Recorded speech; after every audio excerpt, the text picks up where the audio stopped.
di Malaysia terhadap Syiah.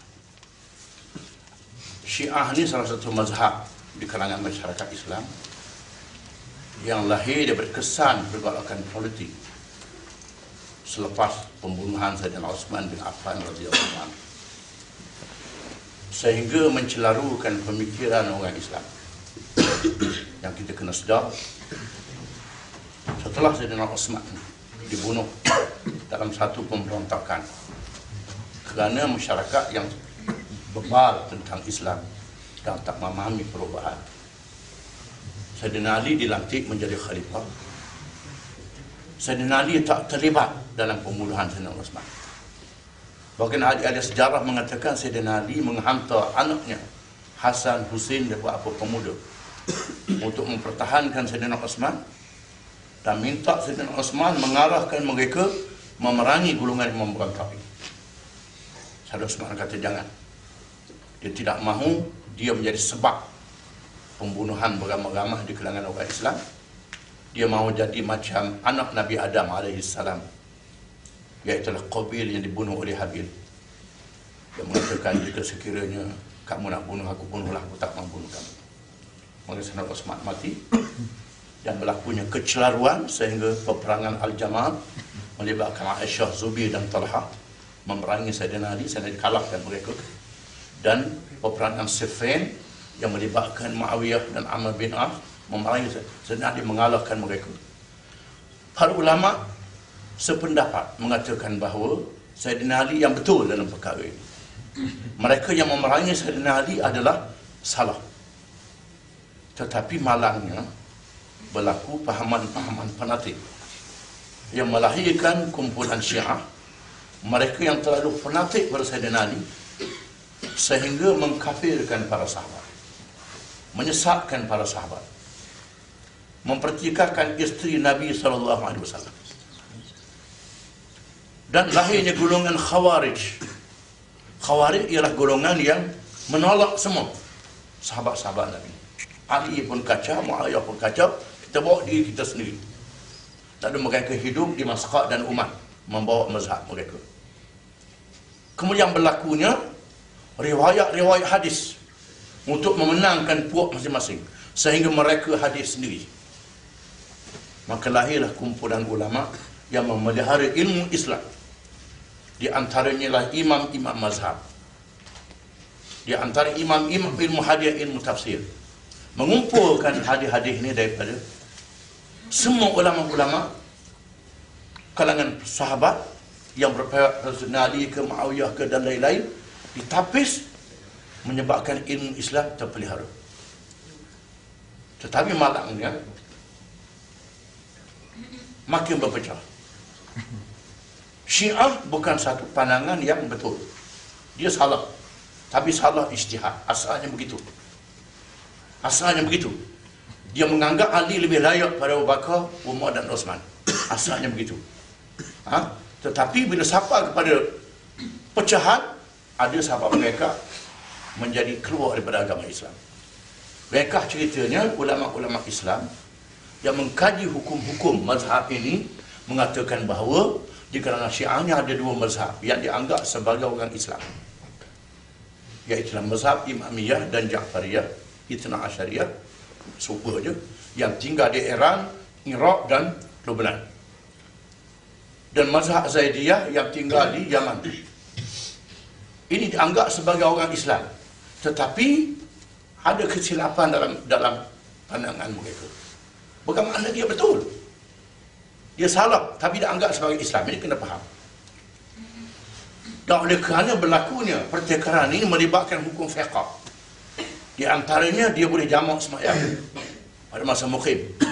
Bukan saja masa musafir, muqim, duduk di rumah pun boleh jamak sembahyang. Tapi masih sembahyang lagi. Dia anggap sebagai orang Islam juga. Tapi salah dari segi pandangan dia.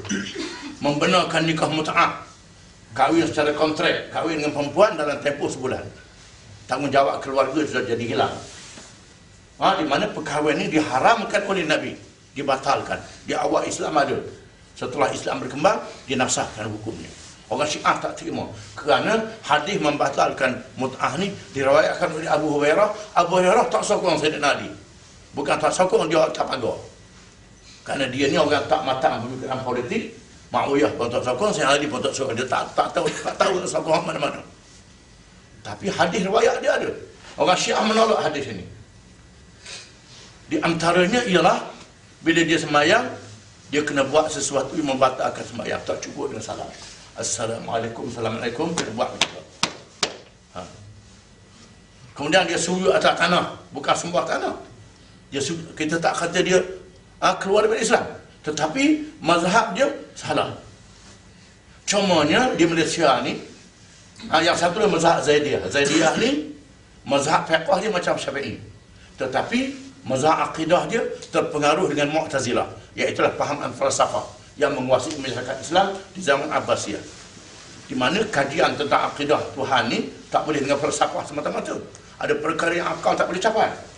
Tapi Mu'tazilah dia guna akal semata-mata. Ini kesilapan dia. Dia anggap sebagai orang Islam, tetapi salah dalam masalah amalan dia. Ini kita kena sedar.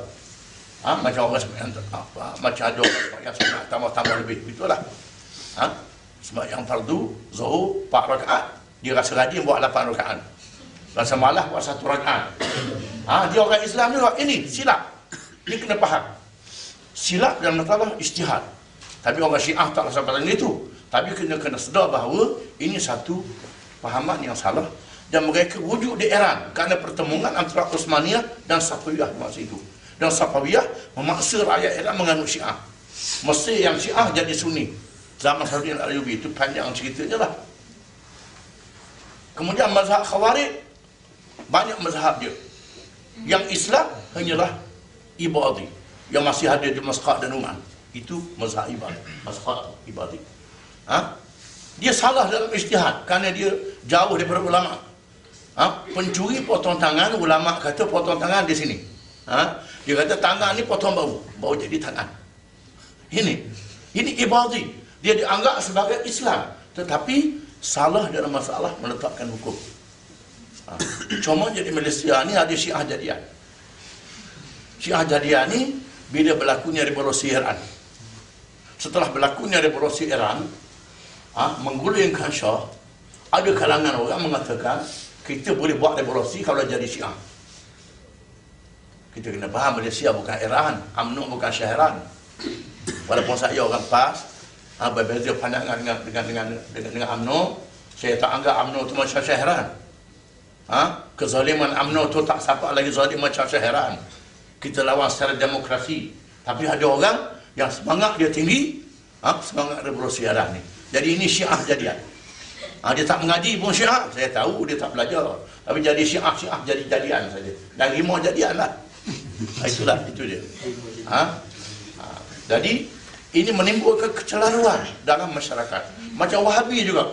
Wahabi ni mazhab Ahli Sunnah wal Jamaah. Mazhab yang tidak mentakwilkan ayat-ayat yang mutasyabiah. Itu betul. Bukan salah, betul. Tetapi kena sedar, ada masyarakat yang berdepan dengan falsafah, terpaksa juga membawa undang-undang ini. Jadi Wahabi ini sesuai di Arab Saudi. Ini kita kena sedar. Nak bawa ke Malaysia, orang Malaysia mazhab Syafi'i. Jadi satu masalah yang lain. Dan kita ada masalah yang besar. Yang kita kena sedar, ada masalah-masalah khilaf. Dalam mazhab Ahli Sunnah pun khilaf. Tetapi khilaf ini ada betul dan ada salah. Contohnya mazhab Syafi'i, semua barang binatang laut boleh makan, halal. Mazhab Hanafi kata udang tak boleh makan. Udang ni jenis kutu dan ulat, tak boleh makan. Kita mazhab Syafi'i makan. Kutu lain, ulat lain, udang lain. Kerana orang mazhab Syafi'i dia ada kitab Hayatul Hayawan, iaitu kitab yang mengkaji tentang kehidupan laut dan darat. Maka Syafi'i lebih detail dalam masalah halal haram binatang laut ini. Kita kena sedar. Yang Syiah pula, ikan keli tak boleh makan. Sotong tak boleh makan sebab tak ada sisi. Syiah jadi anak Malaysia ni, boleh kenal, dia tak makan udang, dia tak makan ikan keli, dia tak makan sotong, bagi kat kita lah. Itu dia. Jadi ini kecelaruan yang kita kesianlah kepada orang muda yang bersemangat ni. Dan saya sedar di sana ada provokasi. Provokasi yang sengaja dilakukan oleh, saya sebut senang-senang lah, SB yang bekerja bagi UMNO. dengan tujuan untuk mencelarukan mereka yang sokong PAS. Maka mereka memprovokasikan orang muda-muda ni dengan semangat revolusi Iran. Saya tahu. Dan dia tahu PAS tak terlibat dalam masalah. Ini dia tahu. Termasuklah yang macam-macam kumpulan-kumpulan. Di antaranya ialah supaya perjuangan untuk menegakkan pemerintahan Islam tu gagal. Kenapa? Kerana orang Islam berpecah. Ini pendekatan ni. Di Indonesia ada 40 parti Islam. 40 parti Islam di Indonesia. Padahal rakyat dia lah kat 90 juta orang Islam. Islam tak boleh menang. Kenapa? Calon parti Islam 40 orang. Parti sekular seorang atau 3 orang je, sekular yang menang. Di Pakistan begitu juga berpecah. Kumpulan Islam berpecah, jemaah Islaminya, ada yang ahli hadisnya, ada yang Hanafinya. Akhirnya Banazir menang.